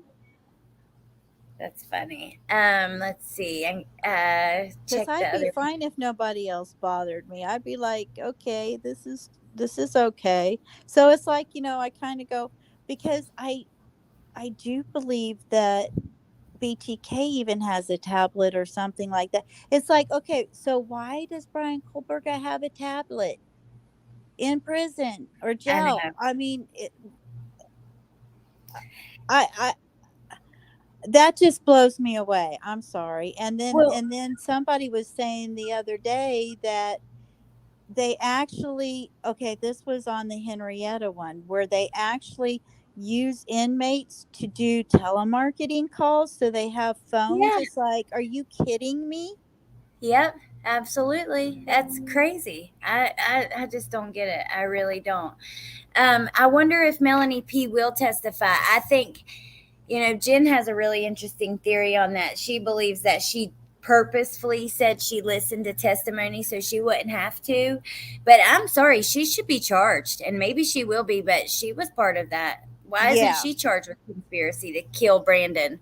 Well, and I think that there should be 3 or 4 other people that are on trial for this stuff. Have you heard whether they're going to be charged anything? I know that Zulema had immunity, but just because she has immunity, it's like immunity on what she told them already.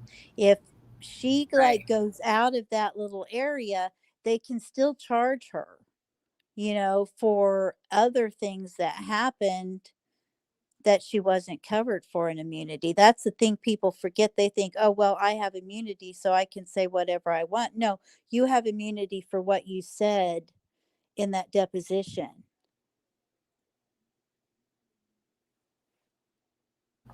See, I for some reason thought her immunity was only for, maybe that's what it is, only for a certain certain I don't know, or a certain time limit or something. I'll have to look into that some more, because I don't know. I think Zulema should. I think that Melody Gibbs should. Oh my God, she's I wonder if her and Lori were having something, to be honest with you, because there's a lot of people who talk about them possibly being swingers and stuff. Hold on just one second.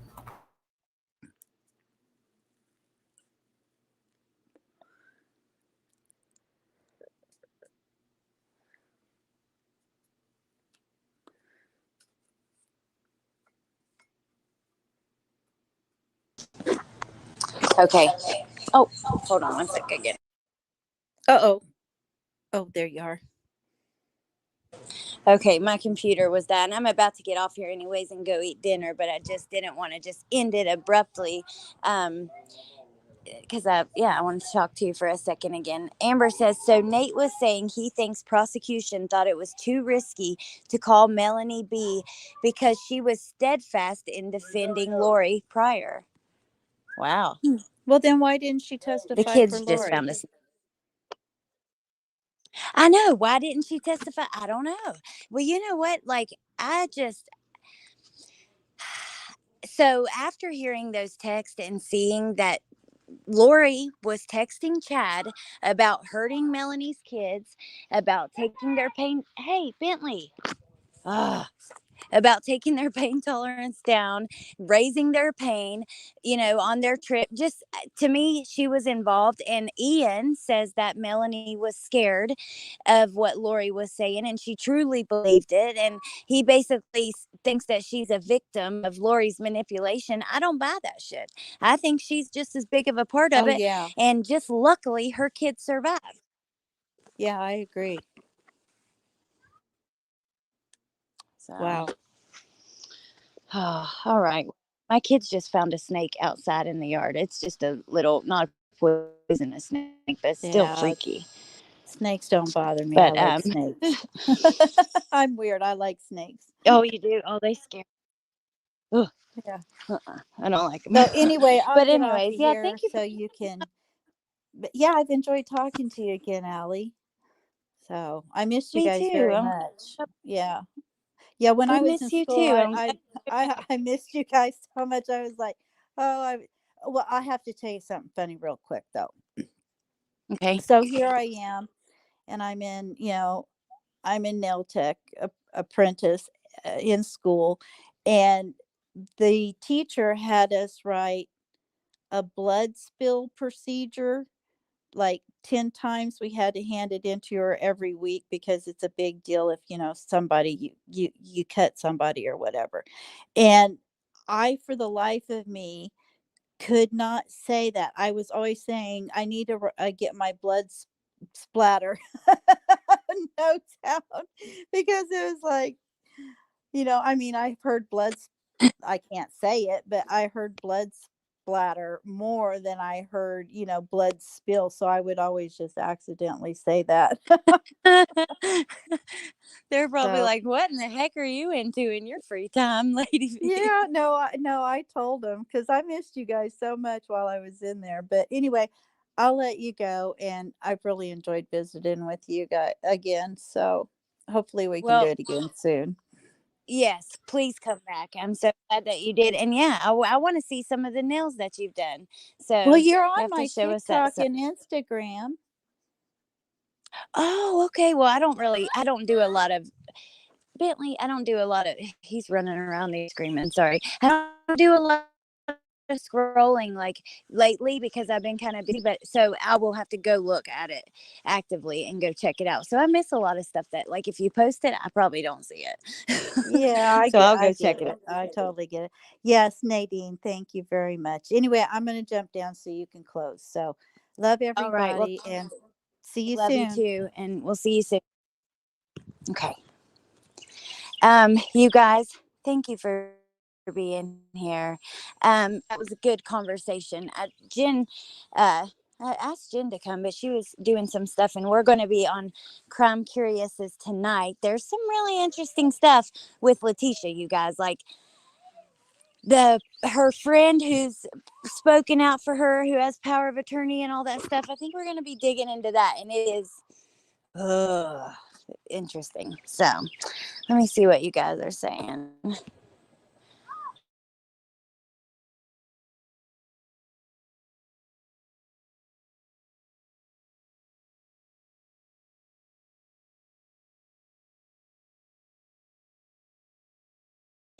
I'm taking it.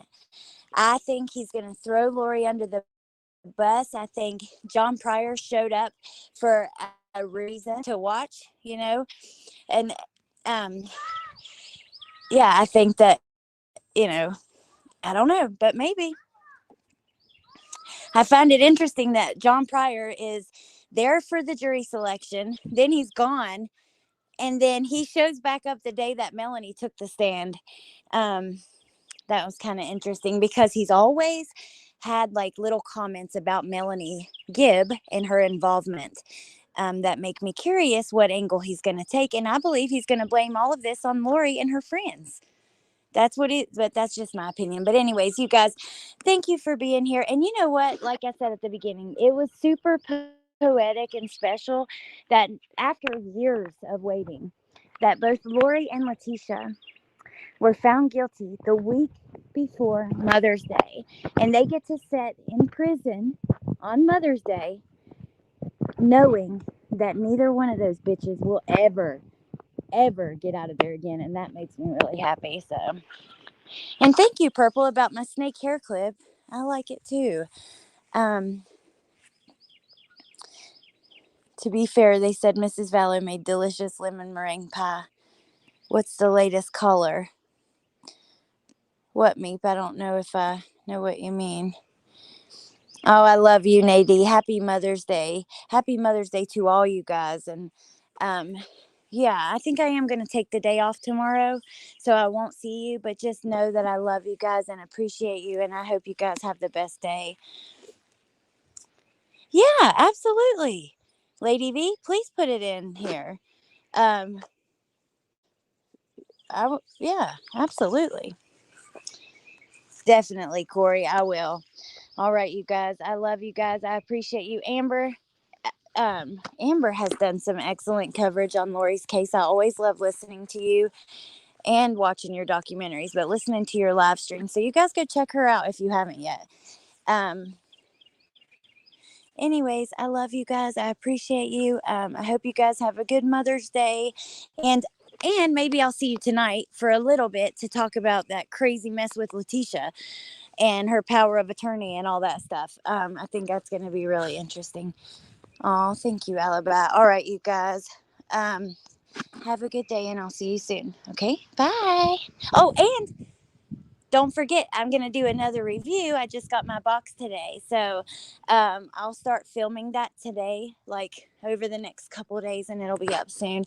I'm going to start doing like a series on Real Talk. We're still going to do the canceled series as well, like talking about all the tough topics. But I want to do a series of reviews of small businesses, like if you go to TikTok and you type in small businesses, you will see hundreds and hundreds and hundreds of different businesses that have really unique products. The first one that I chose were these candles, like this, that look like a bowl of cereal, and the other one looks like frosting. But anyways, I think that'll be fun. But okay, I love you guys. I'll see you soon. Have a good day. Happy Mother's Day. Bye.